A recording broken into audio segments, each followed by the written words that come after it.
शेर कितना ही खतरनाक और खूंखार क्यों ना हो, लेकिन उसके बच्चे बेहद खूबसूरत और क्यूट नजर आते हैं। इन्हें अपने भाई बहनों के साथ खेलते और पेड़ों पर उछल कूद करते हुए देखकर लगता है कि इनका बचपन बड़ी ही खुशहाली से गुजरता होगा। लेकिन अभी आपने सिक्के का सिर्फ एक पहलू देखा है। जंगल का राजा बनने के लिए शेर के एक बच्चे को सैकड़ों बार मौत का सामना करना पड़ता है। और आज की इस वीडियो में हम आपको दिखाएंगे कि शेर का बच्चा बड़ा होकर बस ऐसे ही राजा नहीं बन जाता, बल्कि वो मौत को मात देकर ये मुकाम हासिल करता है।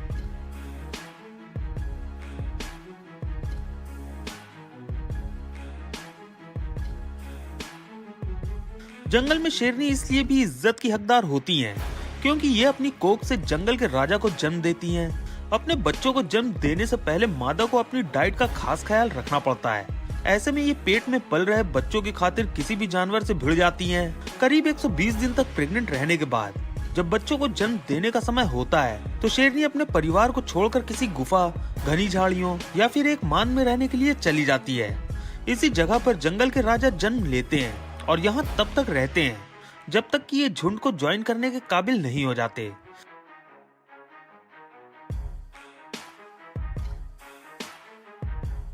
जन्म के समय शेरनी के बच्चे बहुत छोटे और कमजोर होते हैं। साथ ही जंगल में चारों तरफ इनके लिए मौत मंडरा रही होती है, इसलिए शेरनी को इनका बहुत खास ख्याल रखना पड़ता है।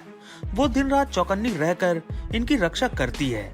इन बच्चों के लिए सबसे पहला खतरा खुद शेर ही होते हैं। असल में शेरों का कोई ग्रुप जब किसी दूसरे झुंड पर कब्जा करता है, तो वो झुंड में मौजूद सभी बच्चों को मौत की नींद सुला देता है, क्योंकि वो बच्चे बायोलॉजिकली उनके नहीं होते और शेर ये कभी नहीं चाहते कि वो किसी और शेर की नस्ल को आगे बढ़ाएं। इसके अलावा शेरनी जब तक अपने बच्चों को पालती है, तब तक वो मेटिंग के लिए तैयार नहीं होती।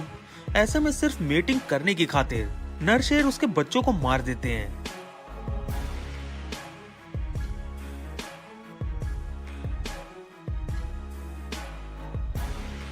जो शेर अकेले होते हैं, वो हमेशा अपना खुद का एक झुंड बनाने की कोशिश में लगे रहते हैं और इसी के चलते दूसरे झुंडों के नर शेरों के साथ इनके मुकाबले होते रहते हैं। अगर ये शेर झुंड के सरदार को लड़ाई में हरा दे, तो उस पूरे झुंड और उसमें मौजूद मादाओं पर इस नर शेर का अधिकार हो जाता है।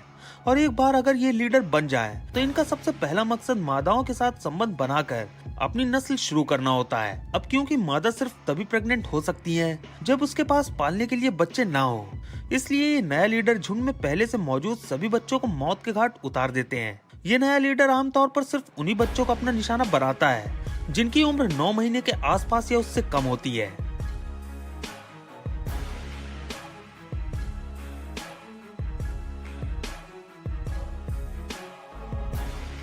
हालांकि दूसरे सभी जानवरों में मादाएं अपने सबसे छोटे बच्चे को बचाने की कोशिश सबसे ज्यादा करती है, लेकिन शेरनी के मामले में ये उल्टा होता है। शेरनी नर शेर से अपने सबसे बड़े बच्चों को ही बचाने की कोशिश करती है, क्योंकि उसे मालूम होता है कि ये बच्चे जल्द ही अपने पैरों पर खड़े होकर झुंड से चले जाएंगे।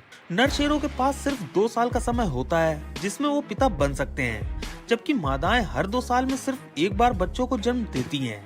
ऐसे में समय की कमी भी शेरों को ये कदम उठाने पर मजबूर करती है। एक आंकड़े के अनुसार शेरों के करीब 25% बच्चे इसी तरह दूसरे शेरों के हाथों अपनी जिंदगी के पहले साल में ही मौत के घाट उतार दिए जाते हैं। मगर आपको ये जानकर बेहद हैरानी होगी कि इन बच्चों की मौत की वजह सिर्फ दूसरे नर शेर ही नहीं, बल्कि उनकी खुद की माँ यानी शेरनी भी होती है। ऐसा देखा गया है कि जब किसी शेरनी के पास उसका सिर्फ एक बच्चा रह जाता है, तो वो खुद ही उसकी जान ले लेती है। असल में वो ऐसा इसलिए करती है क्योंकि इस तरह वो जल्दी से दोबारा प्रेग्नेंट होकर अपने पूरे लाइफ टाइम में ज्यादा बच्चों को जन्म दे पाती है।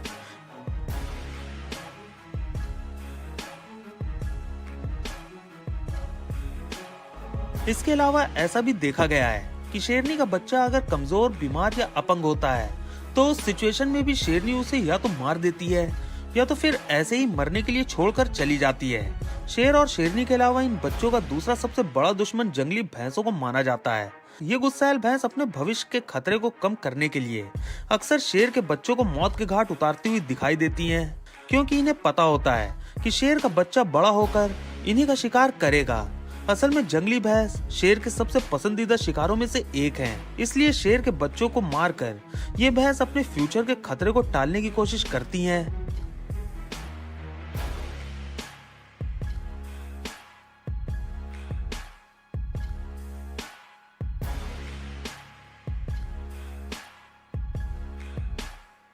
जंगल में हमेशा शेर ही दूसरे जानवरों का शिकार करता दिखाई देता है, क्योंकि किसी भी जानवर में उसे शिकार बनाने की हिम्मत या ताकत नहीं है। लेकिन इस शिकार के दौरान इन शेरों के बच्चों पर काफी खतरा मंडरा रहा होता है। यहाँ तक कि ईगल जैसे शिकारी पक्षी भी शेर के बच्चों पर हमेशा नजर रखते हैं। कई बार हाइना और जंगली कुत्ते कमजोर जानवरों पर रौब जमाते हुए दिखाई देते हैं। ऐसे में इनके हत्थे जब कोई शेर का बच्चा पड़ जाता है तो फिर ये उसे भी नहीं छोड़ते और माँ के सामने ही उसके बच्चों को उठा ले जाते हैं। बड़े हाथियों को भी शेर पसंद नहीं होते, इसलिए जब भी इनके सामने शेर का कोई बच्चा आता है तो ये बिना झिझके अपने पैर से कुचलकर उसकी जान ले लेते हैं, ताकि भविष्य में जंगल के अंदर जितना हो सके उतना कम शेर रहें। Lion cubs.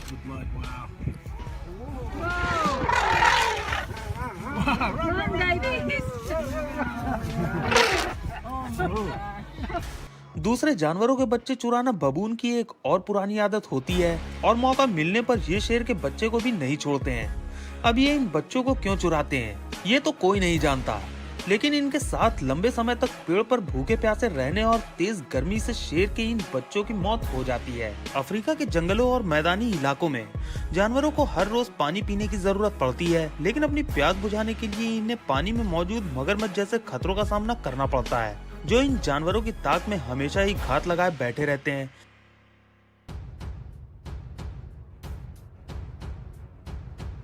दूसरे जानवरों की तरह शेर के बच्चों को भी पानी पीने और नदी पार करने के दौरान इस खतरे का सामना करना पड़ता है।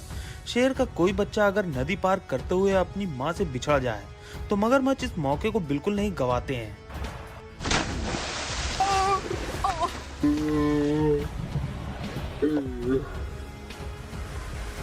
सिर्फ दूसरे जानवर ही नहीं बल्कि एक ही परिवार में मौजूद इन बच्चों के भाई बहन भी कई बार एक दूसरे के लिए खतरा बन जाते हैं। दरअसल शेरों के परिवार के बड़े बच्चे माँ की गैर मौजूदगी का फायदा उठाकर अक्सर अपने छोटे भाई बहनों को मार डालते हैं, ताकि माँ का पूरा प्यार और अटेंशन उनको मिल सके। साथ ही इन्हें ये भी डर होता है कि बड़े होकर इनके भाई इनको झुंड का लीडर बनने की चुनौती देंगे, इसलिए कंपटीशन कम करने के लिए ये अपने ही मासूम भाइयों को मार डालते हैं। इस तरह बच्चे से एडल्ट होने और जंगल का राजा बनने के लिए शेर के इन बच्चों को हर कदम पर मौत जैसे खतरे का सामना करना पड़ता है, जिसे नजरअंदाज नहीं किया जा सकता।